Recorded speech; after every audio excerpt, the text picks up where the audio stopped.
Hey, what's up, everybody? I know it's been a hot minute, but first things first, I owe you guys an apology. As I said, I would be posting every other week, but honestly, life has been life. I've been juggling grad school, teaching Sunday school when I can, trying to stay healthy as much as I can. Plus, my oldest two, they are working. Well, the oldest two that are here are working now, and trying to make sure they get to work on time and everything. We got Trey doing football camps and practice. We got my youngest daughter doing summer camps. Then we got little Isaiah running around. But on top of that, we can't forget about wife to make time to spend time together. And even on that, it's been since last December, but we finally got to carve out some time to do that. And of course, you know, I got to sneak some golf in whenever I can, just clear my head a little bit. But you know how it goes. But lately, I've been trying to figure out the importance of slowing down. Like really being present, just like in this moment, slowing down. Being their mind, body, and spirit. And honestly, it's been a good stretch for me, just learning how to do everything.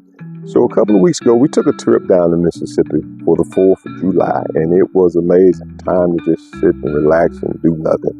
Got a chance to sit with my mom and dad, my son, my granddaughter, my brother, my nephew, cousins that I hadn't hung out with a while, good old friends of mine. It was priceless, and it reminded me just how important it is to be present with the people you love. While I was down there, I had a chance to reconnect. Well, not even necessarily reconnect, but sit down with one of my buddies, Dr. Corey Wiggins, who I've known for over 30 years. And we've grown from high school teammates to college roommates, and to the point now that we're both husbands and fathers and leaders. Talk about a full circle moment. Hey, so with that said, welcome back to Faith Check Conversations, episode 3. Let's dive right in. All right, peace. Let's go. Welcome to Faith Check Conversations. Real conversations, real life, and real challenges. Here to strengthen our faith, remind us to finish what we started, and to never give up on what God has called us to do. Now, let's check our faith. Hey, what's up, family? Welcome back to another episode of Faith Check Conversations, the podcast where faith isn't about being boxed into studios. This one today is mobile. We're back in my home state of Mississippi. I had a chance to pull up on a good friend of mine, a good brother of mine, somebody I've grown to have a lot of respect for, Dr. Corey Wiggins. So Corey, man, I want to welcome you to the show today. But before we get started, just tell us a little bit about yourself. Hey, so my name is Dr. Corey Wiggins. I have the wonderful opportunity of serving as federal co-chair for Delta Regional Authority. DRA is a federal regional commission that does work across 255 counties and parishes, including parts of Alabama, Mississippi, Louisiana, going up the Mississippi River, including western Tennessee, western Kentucky, southern Illinois, southeast Missouri, eastern Arkansas. We focus investments on basic public infrastructure projects like water, sewer, transportation, but we also invest in workforce development training programs across our region. So we are an agency that's really focused on improving the quality of lives of people in our region. I've had the opportunity to lead this agency now for over 4 years, and it's really connected to my work, my life's purpose, focus on supporting communities across the Deep South. And so looking forward to the opportunity, to the conversation today, and really just sharing about myself, some of the work that I do, and the things that I love and the things that I enjoy. So looking forward to it. Hey, man, thank you. Thank you. One, Thank you for having I appreciate you for letting me in, stop by on the short notice too. me. No problem. But at the same time, I just appreciate getting the opportunity to talk to you like this. We talk about a lot of stuff. Sure. We've had a lot of conversations, but this is one that we really had to talk to. And I may get into that something that happened with us years ago, about 20 years ago, All right. one night about a prayer, and if it leads that way, we will. But if not, I'm just grateful to have you on. And so we're not going to waste any time. We're going to go right into it. And let's just start out like this. Looking back on everything, what lessons did Hayhurst, Mississippi, and your faith in God teach you about resilience and leadership that still guide you today? Yeah, I mean, I mean, that's a big question, because one of the things that people who know me often hear me talk about is being from Hazelhurst. My wife says that's me sort of trying to fight to hold on to my identity to whoever I am. Yeah. But I would say it's just who I am as a person, how I identify myself. Yeah. I remember my earliest days growing up, my parents and my grandparents living next door, our family church, 30 yards on top of a hill next to my parents' house. I could walk out the back of that church or walk out of my house and walk up on top of the hill to the cemetery and look and see where my great grandfather was buried at. I could also then walk around to the front of that church and look at the cornerstone and see where his name was also on the founding of that church. So my origin story of Hazelhurst is one that's connected both to my family, my ancestry, and also to my faith. But how that has prepared me, or how does that sort of show up now in my leadership role and leading an agency and leading people, is that I don't have to fight or fend or to explain who I am. Exactly. Who I am was rooted in me, was embedded in me, from my grandparents to my parents, my grandparents who origin story of Humphreys County and Madison County into Yazoo City. And so my origin story of growing up in rural Mississippi really is a story about having people all my life pour into me. Never having to figure out this story or measure up to some narrative. So it's almost in a sense of what you're saying. It's been there from the beginning for you, and you just had to almost. Or you correct me if I'm wrong. It's like everything that you needed had already been poured out and established for you, but you had to still take hold of that for yourself. Well, I mean, yes. You get what I'm saying? Well, yeah. So I think, yes, there's a learning process in it. I think it's twofold. So there were things that my parents and grandparents gave me at a young age in my developmental years that they were pouring into me that I was not yet mature in mind to understand what to do with it. Hey, you guys hear that? He said he wasn't yet mature. So sometimes it takes us to mature. No, it takes time. So, for example, there are plenty of stories that my grandparents gave me when I was younger, that I didn't understand the full context of what those stories meant until I was 27, 28 years old. Some of those stories I'm still yet developing understanding as I'm now raising my own children and are finding ways to give my kids things in a way and trying to instill examples and pour into them in a way. So when they grow up in life to go into roles of leadership, whether it's family, church, or business or industry, that they have something to rely upon. They don't have to walk into spaces trying to find their worth from other people. They walk into the room with their value and worth understood. They are now in that room to execute what it is that's been already poured into them. Hey, that's some powerful stuff, man. Like really, like you set the tone, because you set the tone for the blueprint that you're giving for your family. We didn't really talk about I would put it a step further. I mean, we are here talking about our faith and our relationship and in the context of the work and who we are, how we show up. Well, it's not even me setting the tone. God has ordained and set that tone. Now, what I'm here and there to do is to execute and try to be faithful in what he said. And look, we all struggle. There are all struggles that we have. There is no perfect human. There's been one perfect human who's walked this earth. However, we wake up and still try to do the best we can on that day and try to do a little bit better on that day than we did the day before.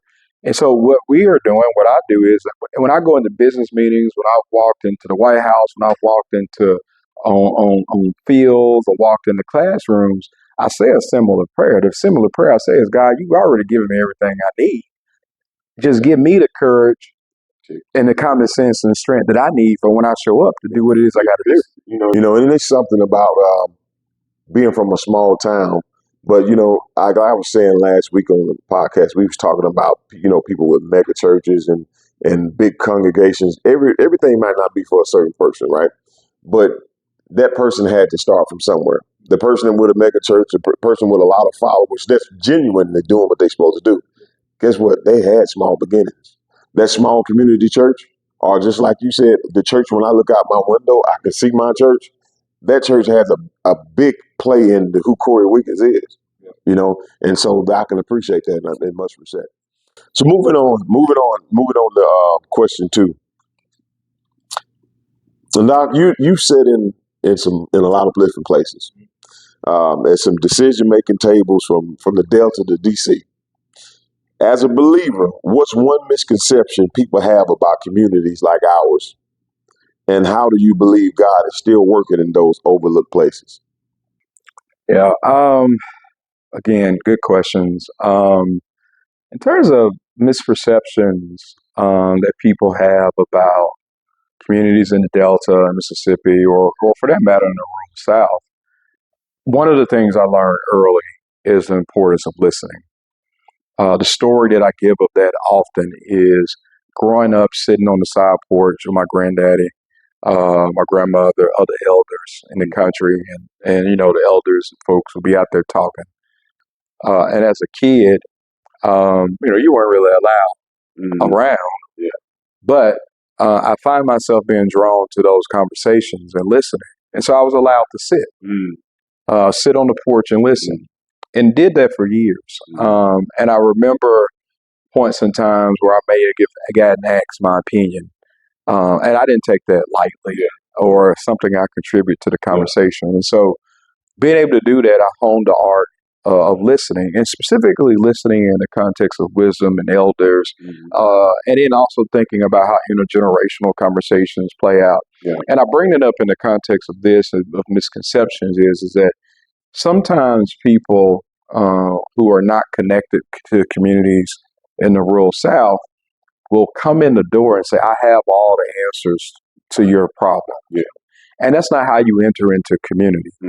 The way that you enter into community, do any body of work, and for that matter, I think even the way that you think about entering into business spaces, into kingdom building type of work is first you go in to listen, to understand, because there are already existing assets in that room.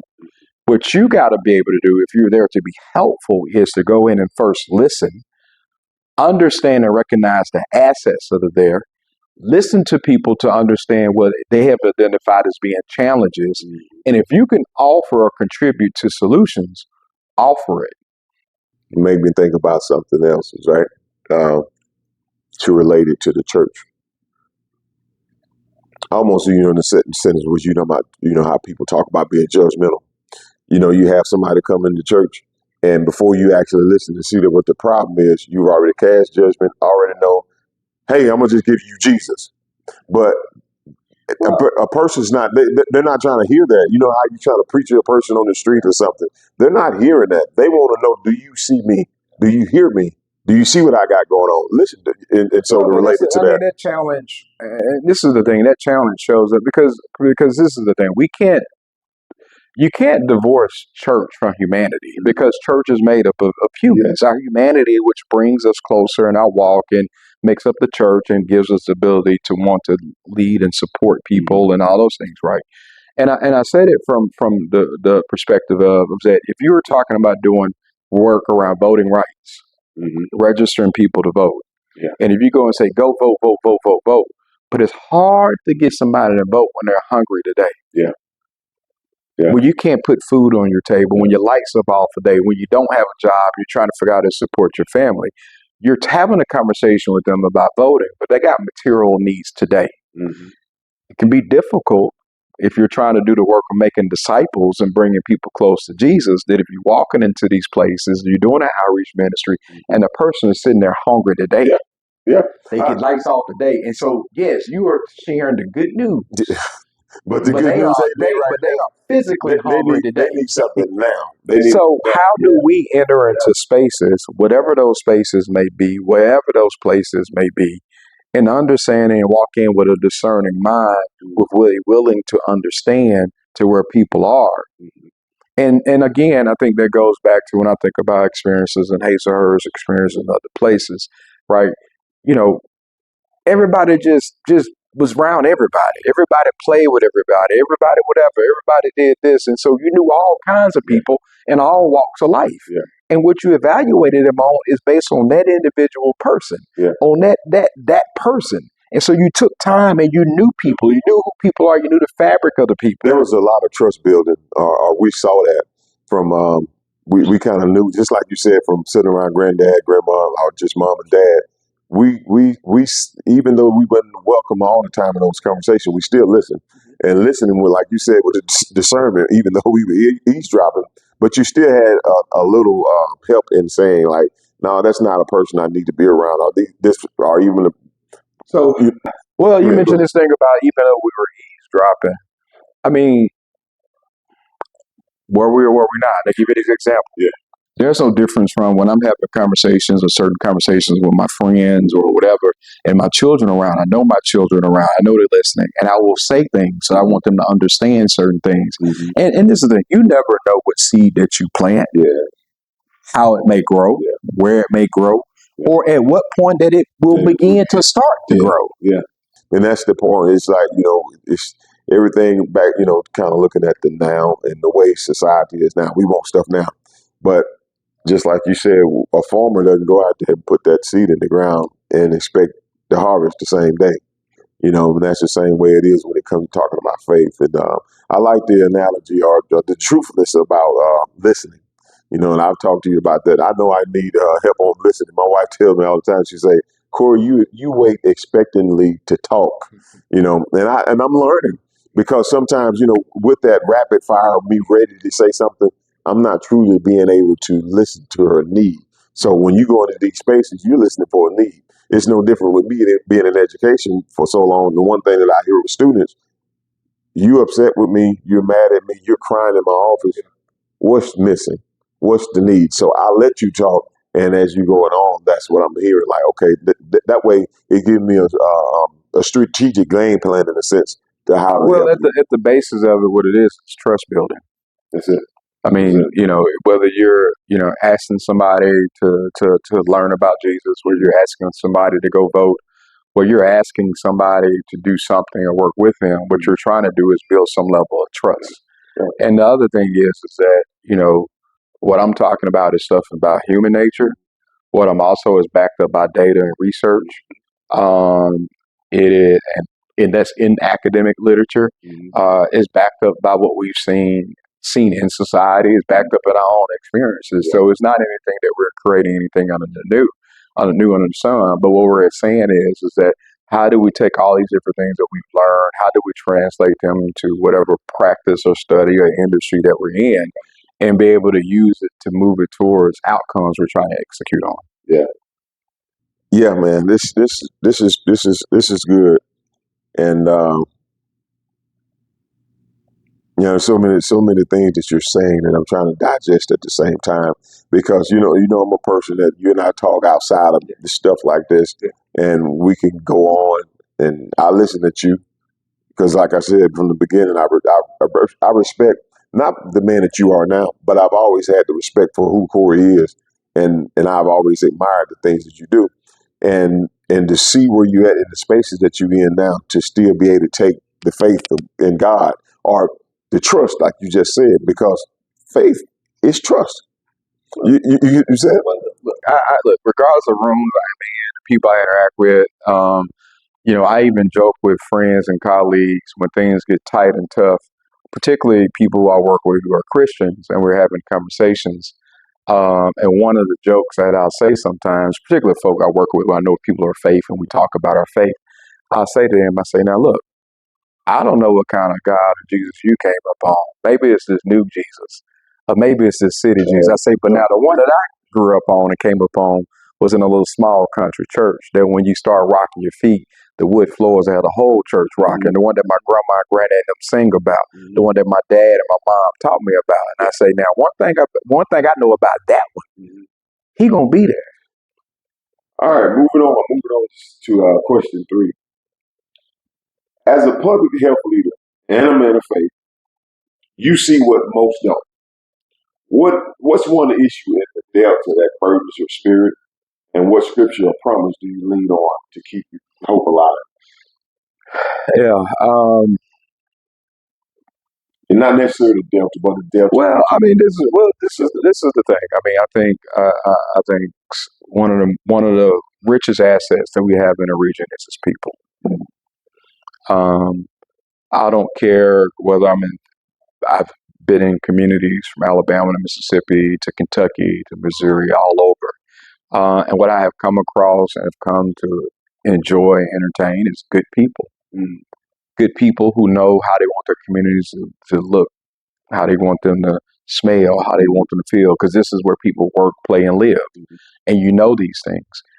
Yeah, are there challenges? Yes, but everybody has some set of challenges.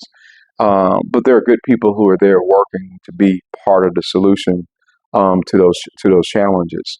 And so I think that's one of the assets that we have, and we can't lose sight of that. We can't turn away from that. The differences of where I've seen where there are communities that are thriving and those communities that are struggling to do a little bit better tend to come down to leadership. Um, uh, but the thing about leadership is that you can support leadership development too. So whereas I believe that when we identify a challenge, we also have to be actively talking about what the solutions are, and there are solutions to support leadership in the region and leadership development in this region, in these communities. So, look, man, I think with the way things are and how we're looking at as things are continuing to develop in the country, the need to grow things, build things, become paramount. The South, the Deep South, Middle America becomes part of that story, which has always been part of that narrative of building things and growing things. And so, what that looks like is opportunity. We just got to make sure that we prepare our communities, prepare our citizens, and the residents of our region to be able to take advantage of those opportunities. With that hope and keeping that dream or that passion that you have about that, what is there a particular scripture or something that you hold on to when it comes down to Well, that? I think the thing that comes to mind is that there's a Christian in the Bible that talks about the poor that shall be among us. And I remember that just because I remember a conversation I was having and talking about work around advocacy. And I remember specifically saying that, but you know, the scripture does not say that those who are poor among us shall be the ones who are always poor among us. Right? Yeah. And so for me, when I think about that, I look at that as a motivation of is that young people or families who are struggling, who are living in poverty, who may be underemployed, may have jobs but not making the amount of money they should be making. People who have been formerly incarcerated, who have paid their debts to society, who are now looking for opportunity, but struggling to get this training and skills they need to get into opportunities. When I think about the father who's struggling to meet ends meet, to put food on the table for the family and for his kids, who coming home after a hard day's work, but not making his fair share of pay. When I think about all those things happening, nothing in Scripture says it got to be the same person the whole time. So there ought to be motivation, not only from the role of government, I think from the role of community, the role of church, the role of how our economic system plays out and how people participate in that system. It should be an opportunity that people should have a level of upward mobility. Economic mobility that allows people who invest the time and resources in their development that they get out what they put in. And what I was part of this work, and we were doing some study, and we were talking to some families who were living in some housing developments, and we were asking this question about like at the end of the day, all the economic riches that we have in this country, what is it that you want for yourself and for your family? They didn't want mansions. They didn't want all this stuff. All they said they wanted to be able to buy a home and take their children on a vacation. They want stability. That's all they want. That's all they want. They want something that's substantial, that's going to keep them. So I think, and part of that for me, when I think about this scripture, to me is motivation. To me, I use it as motivation and leverage and having conversations with people about why we should do this work around creating opportunities for economic mobility, creating opportunities for families to invest, for people to invest in themselves, that allows them the ability to be able to make a sustaining wage that allows them to support themselves and support their families and have enough money to put back for our savings. And you have to have a passion to do that. I think about, we go back 20 years now. And I remember when you was in Alabama working on, at the time, was it master's or doctorate? Yeah, I did my master's and PhD in public health. And I remember asking you, like, man, what is public health? What is that? I didn't have a clue what it was, you guys. But I see the work what you were doing now and how it's coming full circle, and just all the different things that you've done, and how just so much of who you are is coming out in what you do, and that's so beautiful about the thing, when it comes down to being who, as you said when we was talking off camera about, hey God, you already did, what's that prayer that you say? Yeah, so most spaces I go into rooms, big rooms, small rooms, rooms that require me to be on point and on target. I just say a quick prayer, like, Lord, you already gave me everything I need. I'm just asking you for the strength and encouragement to do what it is I'm supposed to do. Yeah, man, I love it. Like it's that simple. Yeah. But again, like I say, I joke with people and talk about the God I grew up on, the Jesus I grew up on, and I've had conversations and joking with my parents where we may be talking about something that there's a struggle about, and I can hear a level of doubt in my mom, and I may say to my mom, my dad, say, "Now hold on. Now is this the same house that taught me this? Yeah. It's the same house that took me to Tabernacle CME Church. Is this the same?" I say, now how dare y'all to give all this to me and then have some questions over there? But I just say it jokingly, but you got to have fun about it. But again, you said something earlier about the human nature in us, right? And so, like with this being faith check conversations, that's a check. Hey, I'm checking, because guess what? You can check my temperature of Corey Sutton just by listening to me, right? Yeah. And if I go to talking something, right, you've done this before. Yeah. Now, Sutton, hey man, what you're doing right now. No, you're not in the right ballpark, man. Come on, get yourself together. But that's what it's about. Yeah. And even though in that scenario you're jokingly having fun about it, but guess what? My child, your child, if we teaching them something and then all of a sudden they don't see us following through on it, I'm okay with them coming to me and say, "Hey, Dad, that ain't what you're teaching." Yeah. And that's what it's about, man. Being real in those moments. Yeah. So I'm so big on transparency. Yeah. If I can't be transparent with my children or with the people that I'm sitting across, one, people know when you're being fake. Yeah. Two, you're not going to help anybody. One, you're not even helping yourself because you're not being real with yourself. That's so true. no growth is happening. Sure. I'm very big on that transparency, and and you sharing that. There's so much, man. And to go into those places that you go into and to see people that look like you, sometimes may not look like you, but just simply want somebody to listen. Yeah. And that's what the church does, or should be doing. Yeah. They just want some people that's coming in hurt.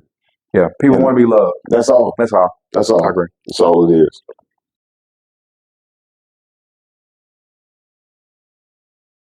Let's talk about this one, Doctor. If you could sit down with a 17-year-old Corey Wiggins, I know 17-year-old Corey Wiggins. Yeah. I have a conversation with him too. Yeah. What would you tell him about faith, patience, purpose, and trusting God's timing? Before you answer that, hey, the reason why I say that, how old were you? Let's see, your first year of college, you 18, 19? Yeah, 18. And I think I might have been 19. Yeah, you were a freshman, you were in the second year. So we were roommates in college. Yeah. It's almost like we want to ask ourselves, what would we tell the younger Corys at the time? Yeah. But what would you tell, specifically, what would you tell your old 17-year-old self about faith, patience, purpose, and trusting God's timing?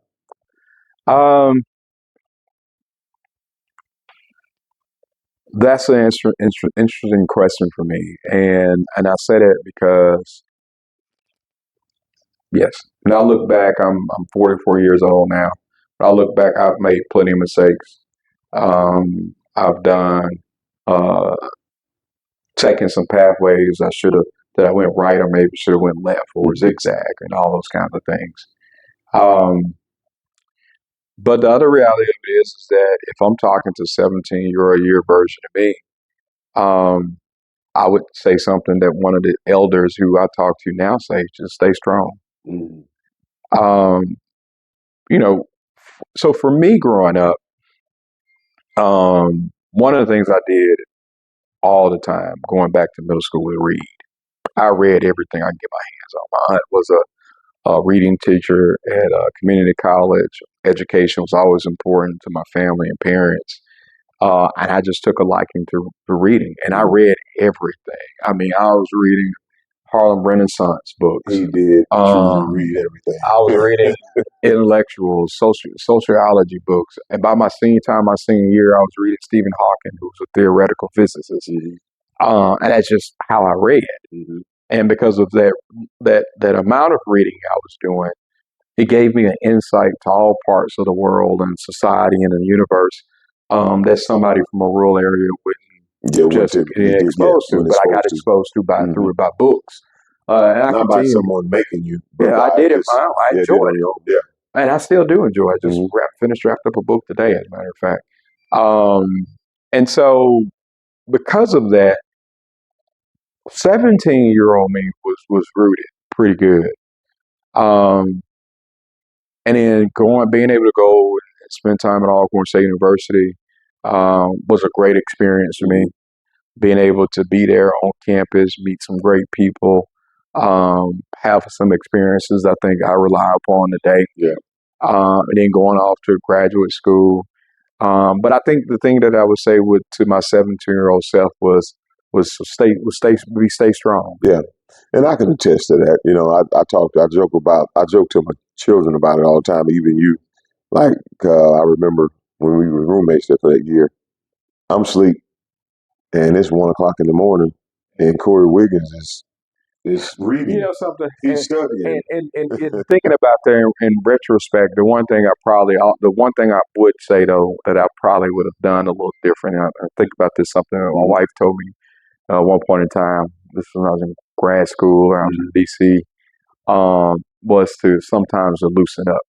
Because I did take a lot of things serious. You took everything serious. But you know, you was loose when we were loose, okay? And if you guys know what I'm saying, but the thing is that but to have that and to ask you that, like me asking you that question, I'm already kind of knowing what you're gonna say, right? Because you know, and I can talk like this. My son is back here on the camera, even though he's not focused right now. But one thing that I can say, this man really was focused, like laser sharp at a freshman. A freshman, because the year we were roommates, you was a freshman. But to do the things that we did while I'm asleep, you're laser focused on. I'm going to get ready to go to breakfast. I'm going to breakfast to go eat. This man is just not going to get a shower, going to sleep because he's been up all night doing his work, studying. And I'm like, what are you doing? How did you do this? You were already on it, man. And to see you do that and have that thing strategically, like, I'm not even going to say strategically placed. Internally, just you'd already internalized that's what you wanted to do. Because I'm going to be honest with you. I always knew Wiggins was going to be a doctor.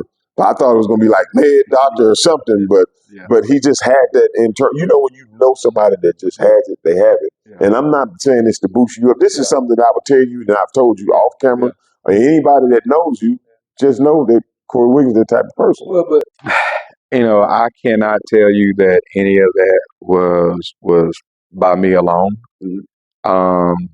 I do truly believe and truly feel that God has had his hand on me the whole time. He has had his hands in my life, and working with me through when times were good, when times were struggles, working with my family, helping me as a father, as a husband, helping me, I say as a man, but I always think that, you know, as long as you have a breath in your body on this earth, there's always a day to be able to still develop and become a better version of you. And so I do take that with a level of zeal and focus that I had at 17 about learning and wanting to know things. Well, even too, you know, I think about, you know, when the Bible talks about, you know, a specific person for such a time as this, like everything that you've been through, it's like, you know, God preparing you and prepping you. Like the internal part that you know that's like God is in there. It's like none of this is Corey in a sense. It's all God, but you had to be obedient to God's plan. Well, it's still a work in progress, and the reality of it is as humans, as people, as who we are, and all our frailty. Let me say this. I don't mean to cut you off. You got to stop talking so much. Because you bring that up and I bring that up, and then transparency moments to people. Sometimes I'm not one who's so holier than thou. I talk and I have conversations, but when I say, because I said that on my first podcast about being human, and I kind of backed it up last week.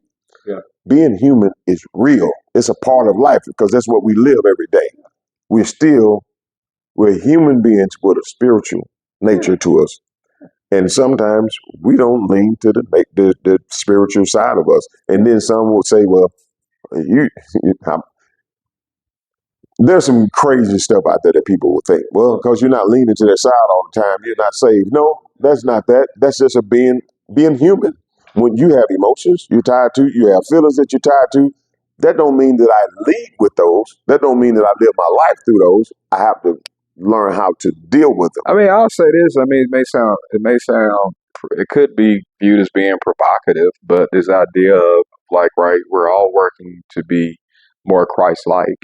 But if you, in some kind of way, describe yourself as being there already, right, or being perfect, like, why you got a prayer life? What you mean? What are you showing up and praying for if you feel like you're there?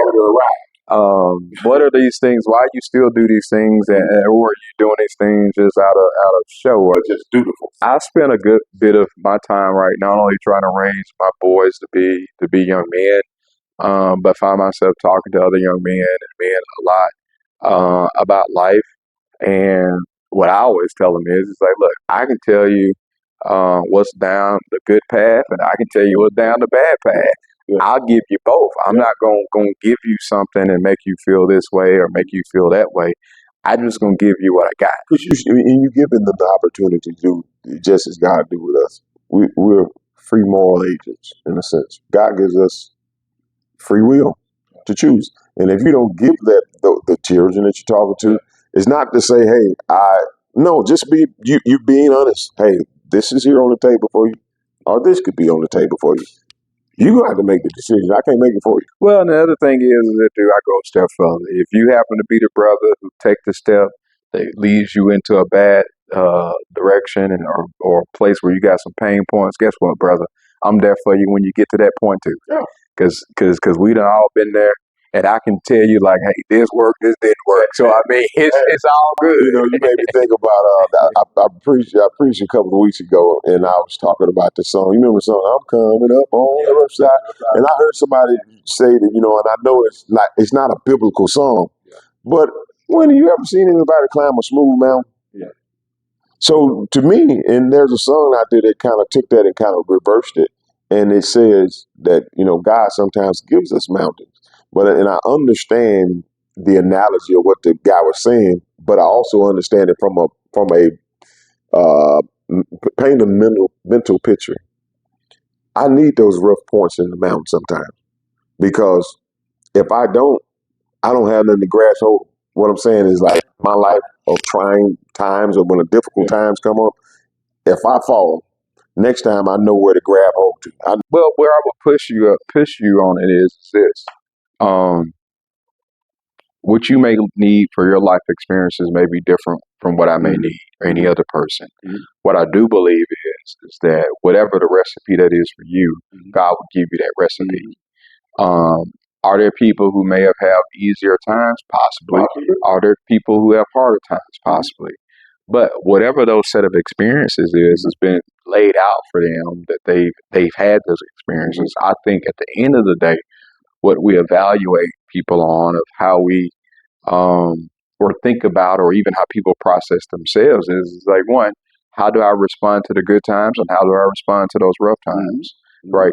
Did I try to be the best version of myself when there were the times with struggle? Did I try to be the best version of myself when times were good? When people engaged with you and talked to you, did they feel like they were seen? Were they listened to? That they were loved by you? Did you take out time to be genuine? Could they trust the things that they were getting? Did they accept counsel and advice and treat it in a way that it was for my good and for my interest? I mean, I think all those things become much more valuable than all the stuff that we say is important or make believe to be something that is not. So what you're saying is important is you when you meet someone, you need to leave that person better, or leave something with that that's encouraging. Well, look, we are the sum of our experiences. Example: we are sitting here. Leave that space better than it was. Well, but before. this is the thing. This is the context, right? Mhm. We are sitting here having a conversation Mhm. right now. The reality of it is that every conversation that you've had before in your life has led you to this conversation. Every conversation I've led to me has led me to this conversation. We will depart from this conversation. We will carry this conversation, these tidbits, these things we have into other conversations. Yes. So we are a sum of our conversations. We are a sum of our experiences. We are a sum of our faith, acts, and deeds where He has worked, when it don't. So it is a continuous thing. Yeah. Even if you are saved, you can't not forget your life as a sinner, because it's there. It is the reason that you are saved. It is part of it. Is like you saved through God, right? You saved through grace, but that led you on a path to the left. So for me, you need you to understand where you're at. You got to understand the you got to. So for me, I don't think of my work as a path. I don't think about my. When you say work, you're talking about the work that I do in life as a path. I don't think about my father as a lane. Being a father as a lane, as a husband as a lane. I don't think about my faith walk as a lane. I think about all these things as who I am as a whole person. My pastor last week, I asked him a question about something.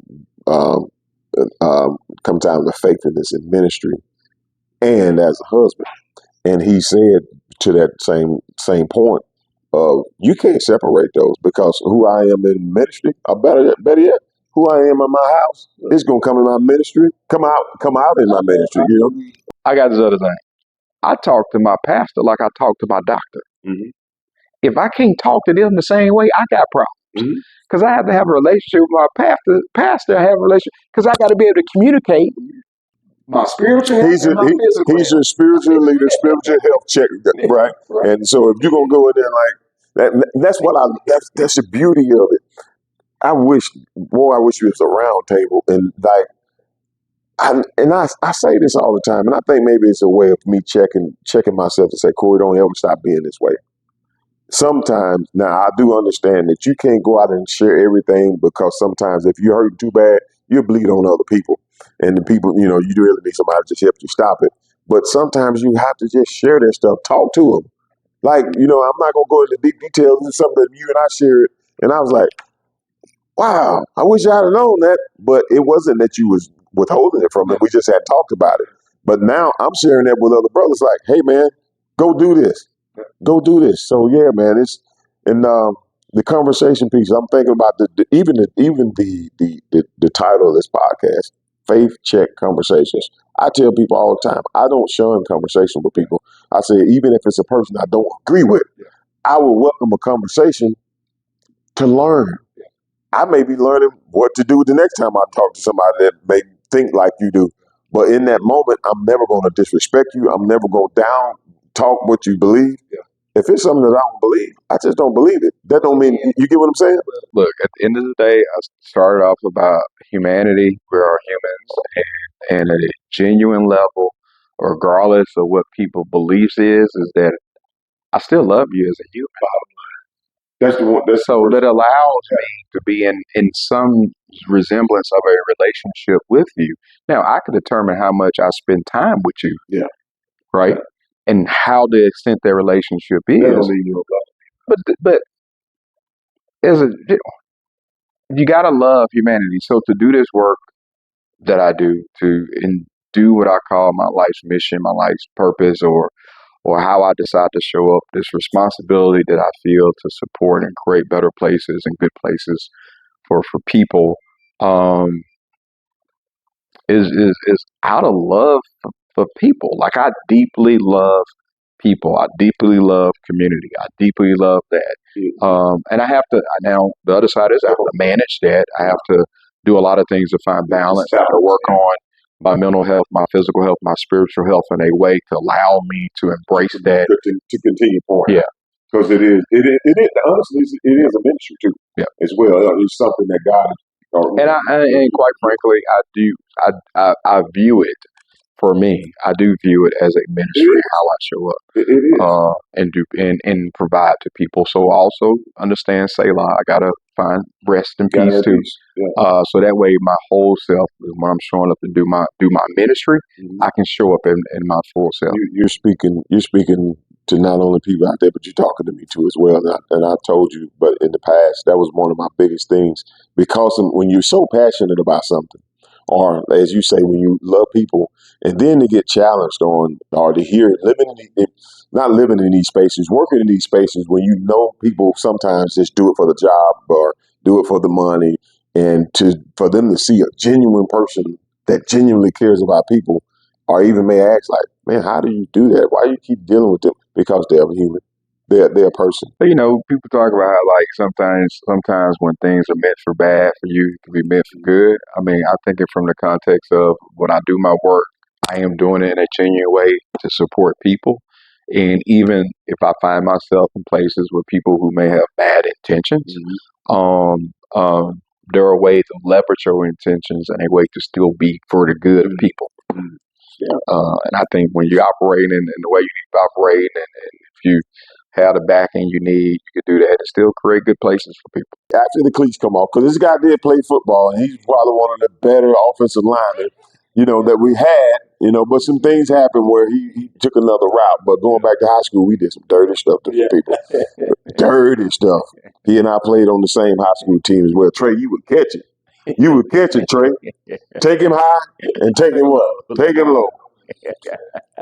After the cleats came off and the degrees got hung up, Yeah. was there a moment you heard God say, son, I built this for you? And it's crazy because you kind of already said this. You hear God say, son, I built this for you. What did that confirmation moment look like for you?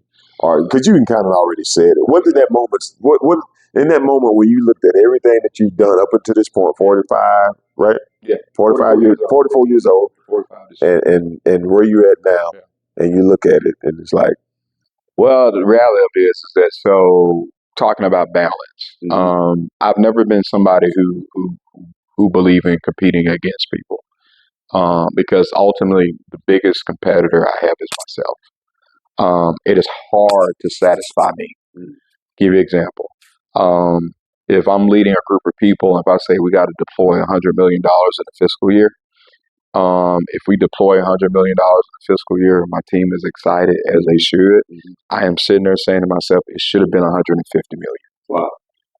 That's how I operate now. What I have to do, because I know I'm designed mentally and wired in a way, is that my mental health and balance becomes very important, because I can also set unreasonable expectations upon myself. And so I have to actively work to be present in celebration. What does that look like? I remember graduating with my master's degree in public health, big excitement, big moment. At the time, my wife and I, we were dating. We were in Mississippi, and we were somewhere moving around. I was like, oh man, graduation just happened. She's like, are you serious? She's like, you not at your graduation? Like, nah. I was like, it's just a master's. Yeah. I'm like, what that mean to me? Yeah. Particularly if I'm knowing I'm going to work on my PhD. And she gets on me all the time about talking to me about being excited about the moment. Yeah. And that's the struggle for me, right? And so that's the thing Do you think could that be a man thing? Possibly. Well, the reason I'm saying is I don't know if it's a man thing or not. Right. Now, I don't know. I'm just throwing that in. But I can say it is. I can say 100% is a me thing. It's a you thing. Yeah. I know that. Because I have to actively work on that. Are you a person that in that moment's fireworks, huh? In that moment, are you thinking about the next thing? I'm always thinking about the next. So if I say we're going to deploy $100 million or deploy $150 million 3 months prior to that, I already thought about, well, how can we deploy $175 million in the next fiscal year?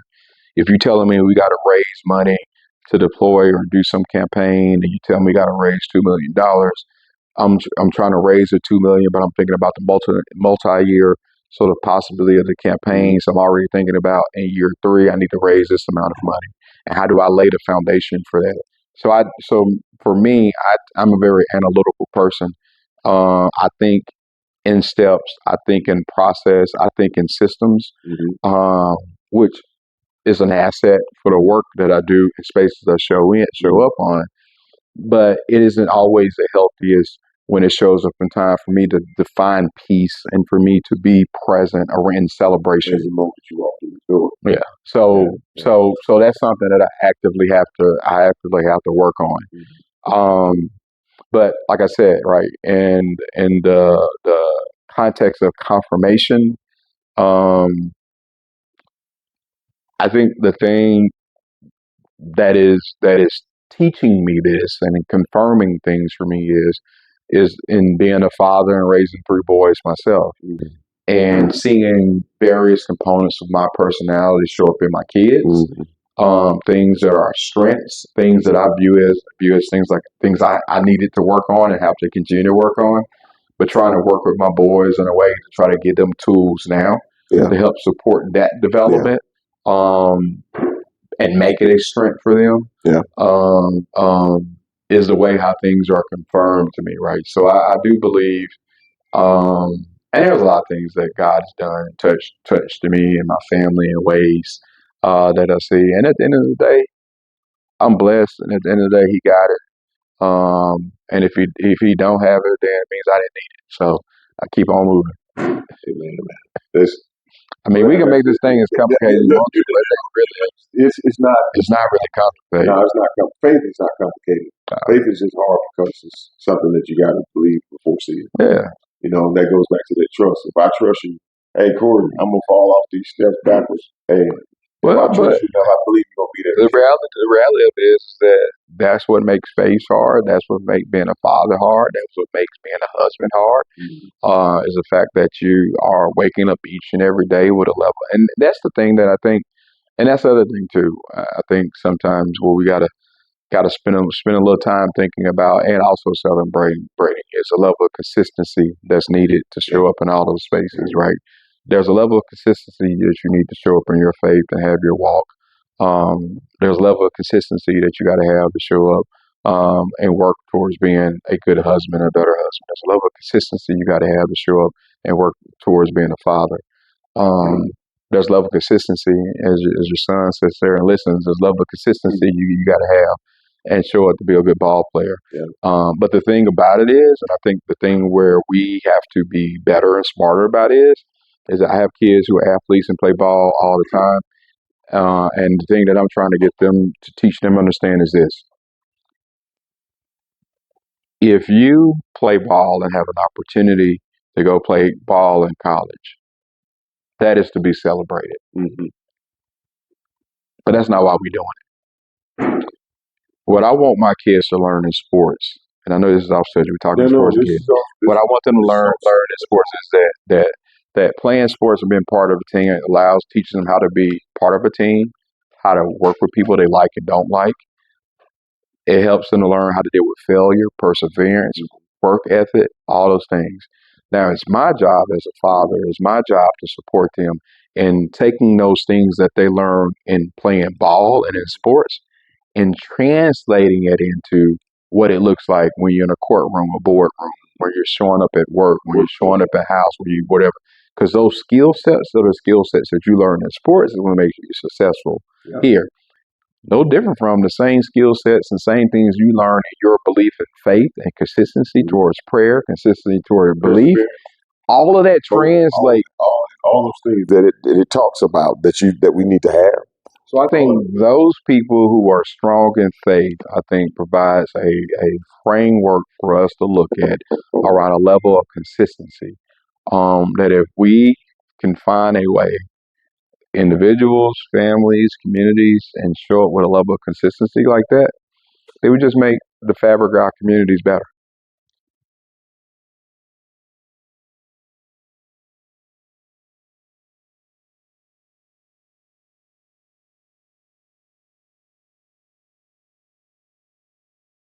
Hey man, this is awesome. I told you guys, if you didn't know who Corey Wiggins was, you would know the man today. Now, with that said, we're going to move right into this segment, new segment, rapid fire, rapid fire. All right, Doc. All right.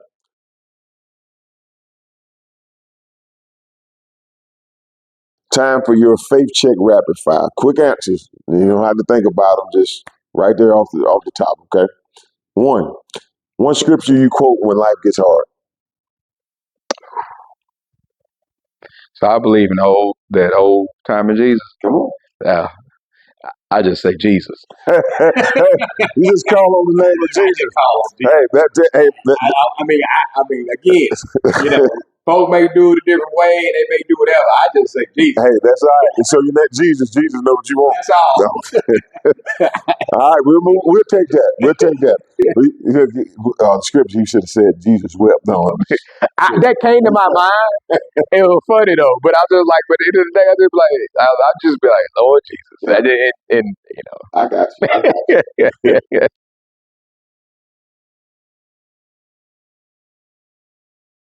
A man of faith that inspires you right now. Oh, I have right now been spending a lot of time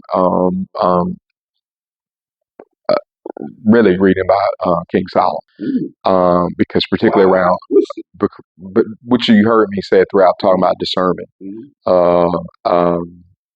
Right, when given a choice between riches, he chose discernment, and that's been something that's been high on the list of things that I've been thinking about right now.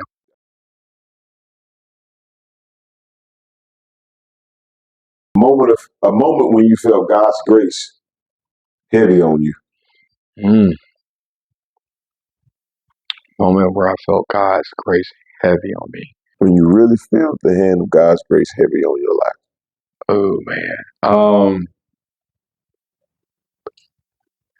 Just really right now making day-to-day decisions about being a father. Yeah. Like, because my kids are in the pivotal stages in life and development, and trying to like give them what it is that they need, and you're trying to give it to them in a way that they can get it, but you're not trying to give it too much. Yeah, like it's a balance. It's a delicate balance. I find myself saying a lot of times, Jesus. Yeah. It was 5:30. Wake up and it was 5:30 practice. Somebody got to be here every morning. I know, right? Yeah, that we can go all up day with that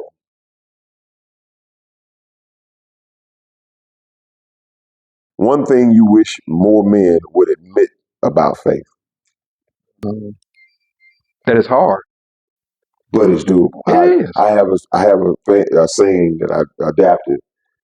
Faith don't make things easy. It makes it possible. It makes it possible. Yeah, but that's part of sometimes is. With easy everybody was doing it, right? But it's hard. And then I would add the caveat I would add to is that showing up in your faith and just practicing it and just being into it can be hard, but also understanding when you need help. I know this is rapid fire, man. No, this is rapid fire, but I got to say this. Talks about faith being like it compared to what seed? Mustard seed. But when we said something earlier about that farmer dropping it into the ground, I've never seen a mustard seed drop in the ground and it become a tree. So that, for me, that lets me know that if it says we got to have faith the size of a mustard seed, we also got to understand that there's a balance that of time that it takes for that faith to grow. Yeah. You don't just drop the seed and like, I got it. No, man, you gonna go through some things. Yeah. All right, move on.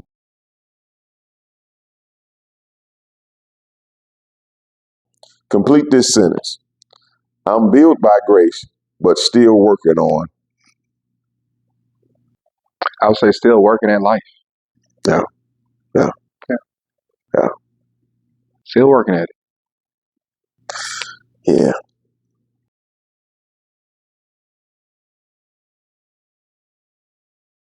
I don't even know where to go to with that one.